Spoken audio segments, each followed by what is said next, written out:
Welcome,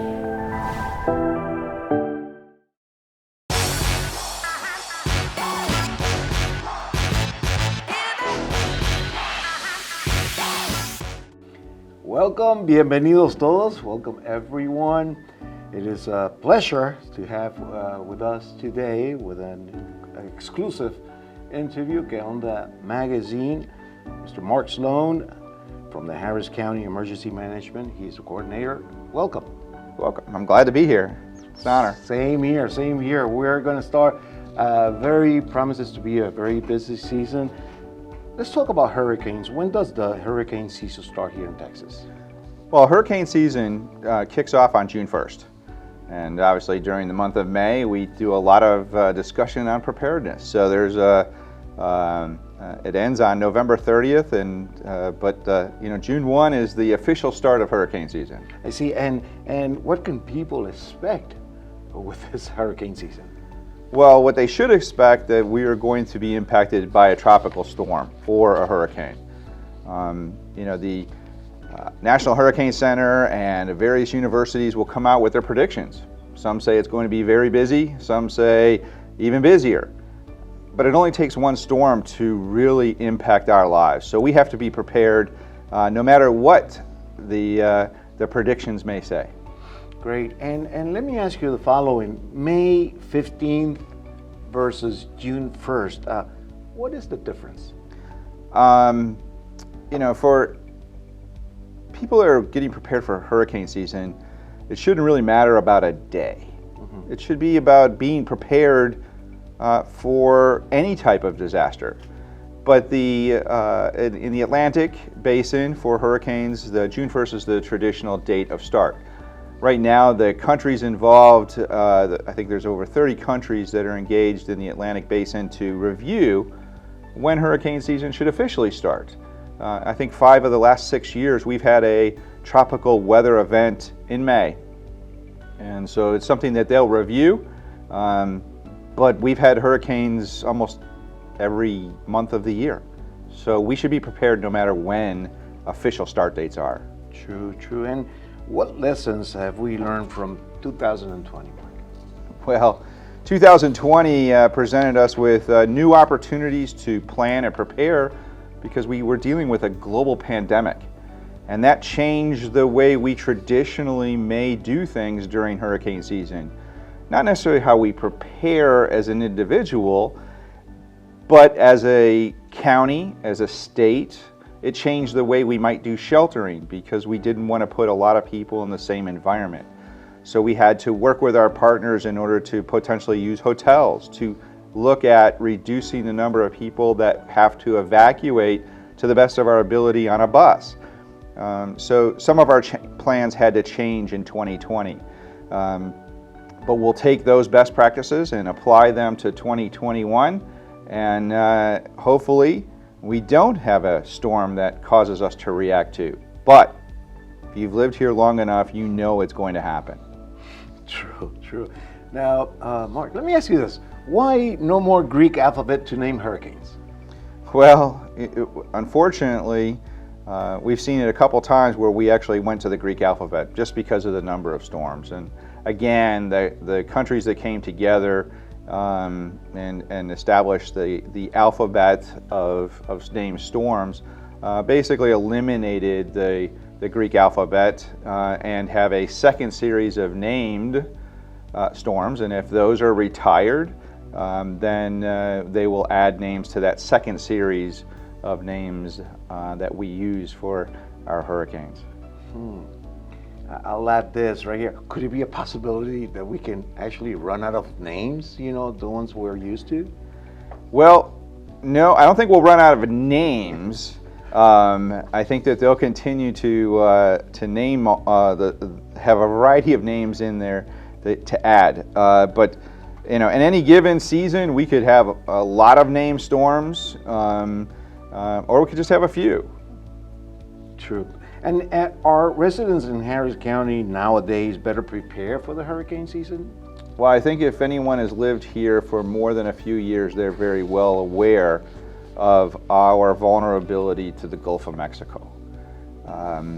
If you're new to our community, they might not understand the true risk and threat. So if you're new to Harris County, to the Gulf Coast, it's time to understand what our true risk is and be prepared for it. Great, and as we speak, Mark, some communities are still recovering from past flooding. What can people expect this hurricane season?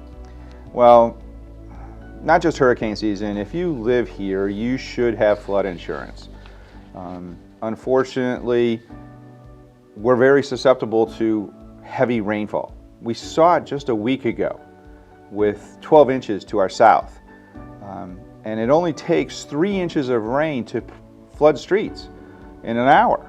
And it takes time for it to drain into our system. So if you don't have flood insurance, you need it. You should have it. It takes 30 days to be enacted. Don't wait for a storm to be named and then decide. There's not enough time for the insurance to be in effect. So we should anticipate flooding. It's our number one risk here, and unfortunately, it does happen. And what are some recommendations for the community to prepare for the hurricane season? Well, as we go towards hurricane season, you need to make sure that you have non-perishable food.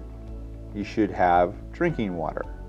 You should have medication. You should take pictures of your property before it's damaged. You should then be able to take pictures after the storm so you can show what it looked like before as well as after. You should store all of your important documents on a thumb drive. It's easier to carry that than a file cabinet. You should also remember to take care of your pets. Have extra food. You should be able to take care of yourself and your family for 7 days. We saw it during the winter storms and the cold weather. It's going to be difficult for resources to get to us.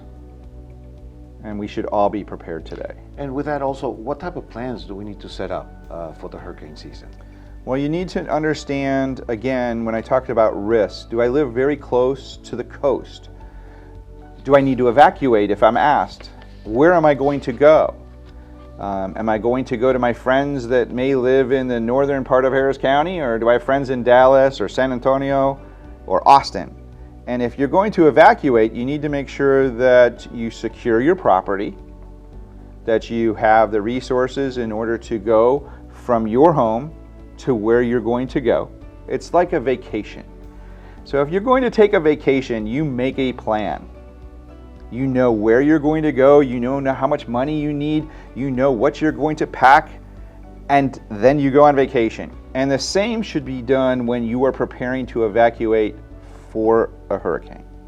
I love that comparison. On a personal note, true. It's planned like you're going on a vacation. Now, what can people do to get their homes ready for a natural disaster? Well, you should always make sure that your home is in good repair. Sometimes we have older roof that the shingles are not in good condition and would be vulnerable to hail or to severe weather.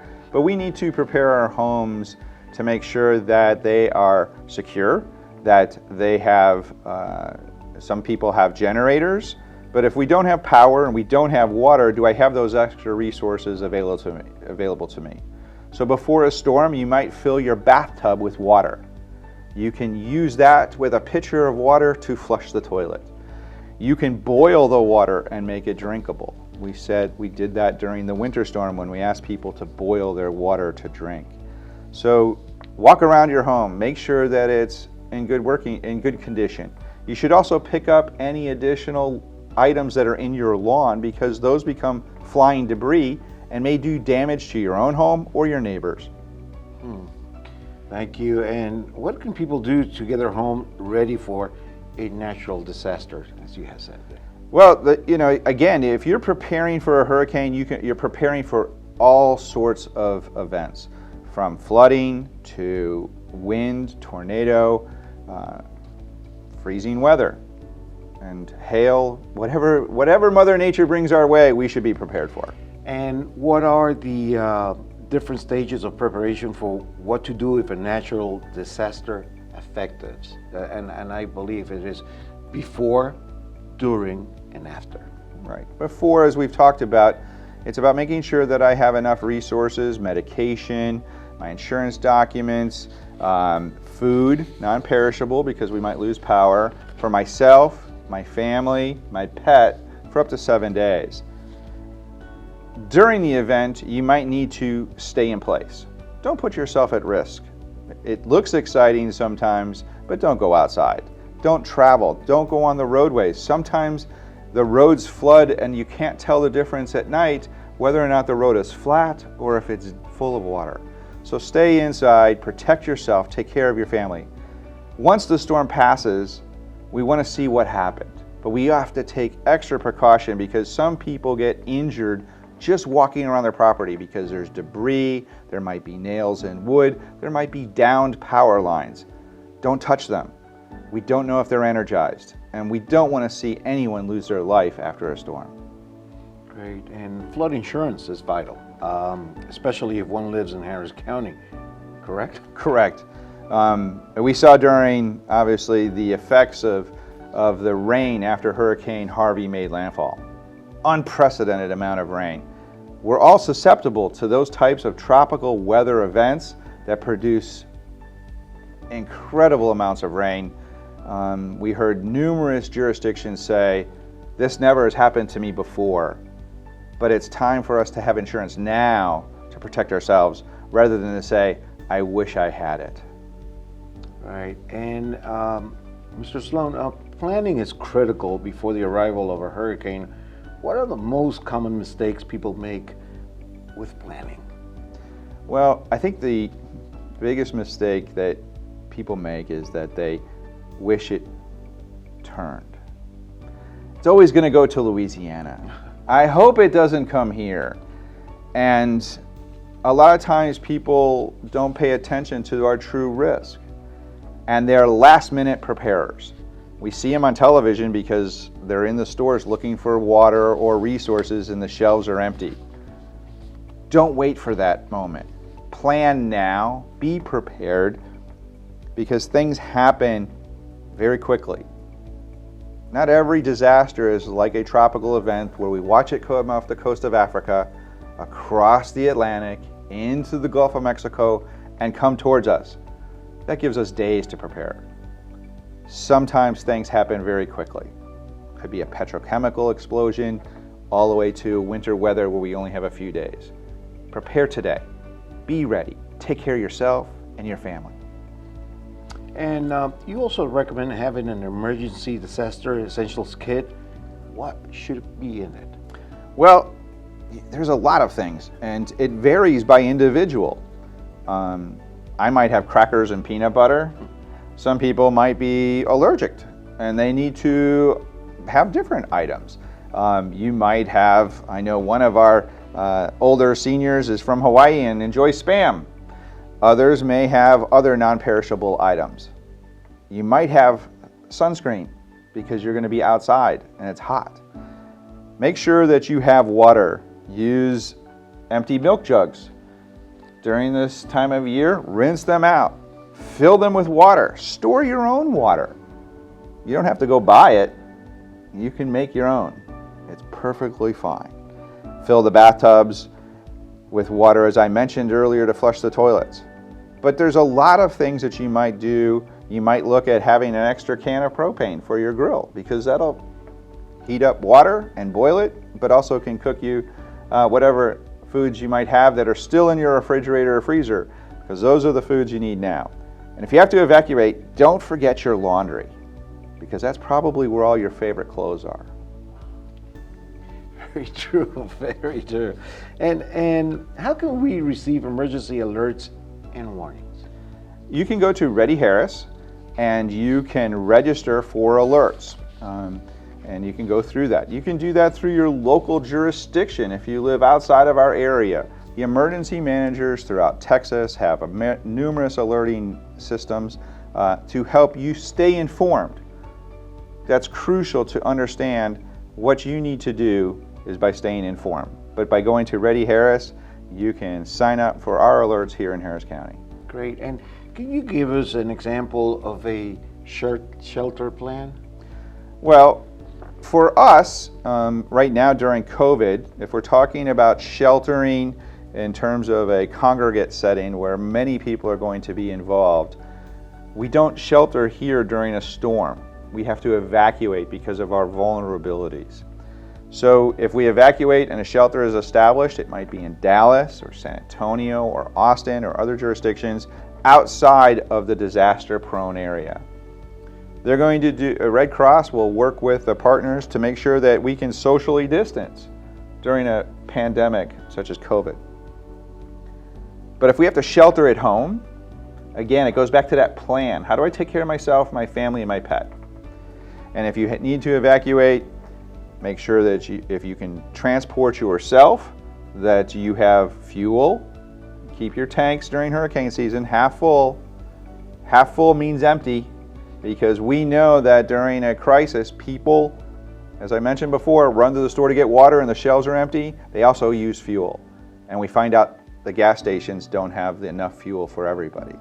So keep your tanks full, and that will get you out of harm's way. I think it's important that if you don't have a way out and you need assistance, you can dial 211 and get registered so that people can assist you in leaving during a time of crisis. Great. And it is a new world we live in due to the pandemic. With that said, how do we need to update our emergency preparedness kit?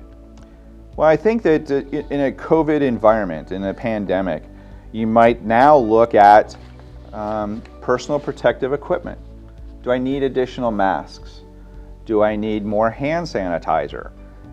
Do I need those things for my family? So you're going to look at that in the environment that we have and continue to be prepared for tropical weather as well. Great. And what can they do to make sure the family is prepared and calm before a storm hits, especially if we have family members that depend on the specific access and functional needs, including devices and equipment?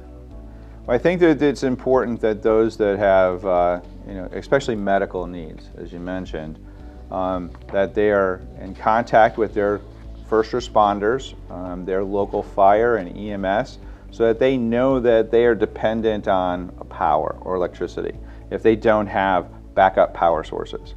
If you, as I mentioned before, if you are need assistance, you can dial 211 and go through their questionnaire so that you're known to local government of a need that you have. It might be transportation and it could be medical.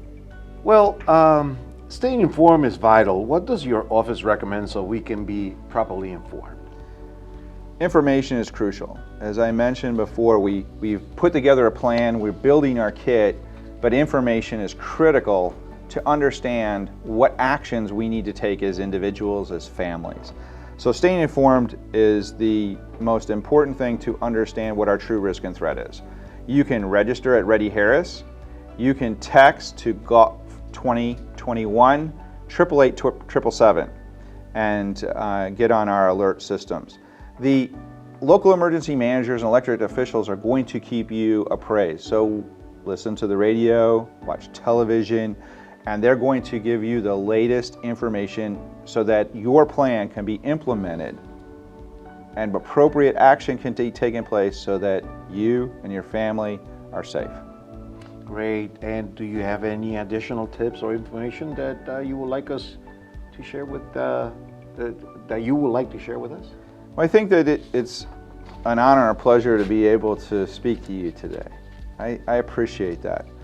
One of the most difficult things that we have to do is to continuously talk about being prepared.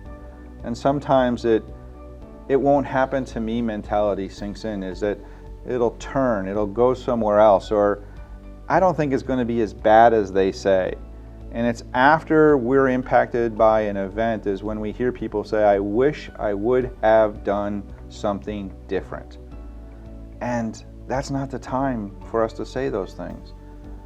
Prepare now, do the best you can, because there's nothing more important than yourself and saving yourself from a disaster, your family and your pets.